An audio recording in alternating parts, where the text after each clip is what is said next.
আসসালামু আলাইকুম। যারা আর বছর বাগান লাগাইছিলেন আর এই বছর সেই কুল গাছের কাটিং করবেন বা কুলের কলব বাঁধবেন, তাদের জন্য আমি একটা নতুন নিয়ম নিয়ে এসেছি।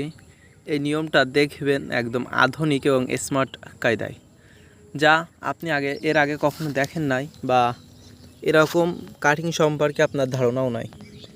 গাছটা থাকবে মাটি থেকে 1 হাত, গাছটি থাকবে মাটি থেকে 1 হাত। 1 হাত কাটার পরে ঠিক ছোটা বিঘিত বা 4 আঙুল থেকে 6 আঙুল একটা ডাল নেবেন।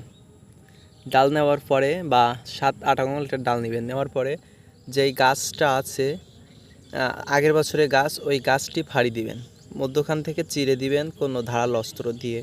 দেওয়ার পরে ওই যেই কাটিং করবেন ওই গাছে, ওই গাছটা আগে ফাইন করে 2 পাশ সরু করে নিয়ে ওই চিরার বা ওই ফাড়ার মধ্যখানে দিবেন। ফাড়ির মধ্যখানে দেওয়ার পরে ফাইন করে কস্টেপ অথবা কাগজ দিয়ে মোড় দিবেন।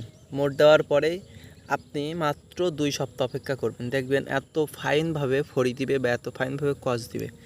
প্রথমত এই মাটি থেকে 1 হাত উপরে গাছ কেটে ফেলতে হবে। কেটে ফেলার পরেই এই প্রসেসিং করতে হবে। আপনি যদি এই কচ বেঁধে স্বাবলম্বী না হন, আমি দায়ী থাকব, আমি দায়ভার নিব। 100% গ্যারান্টি সহ আমি বলতে পারি এই কচ বা এই কাটিং একদম সম্পূর্ণ নির্ভরযোগ্য বা ভুল প্রসেসিং নয়। আসসালামু আলাইকুম, সবাই ভালো থাকবেন। পরের ভিডিওটির জন্য কমেন্ট করবেন, আপনাদের এক একটি কমেন্টে আমাদের ভিডিওর উৎসাহ বাড়ে।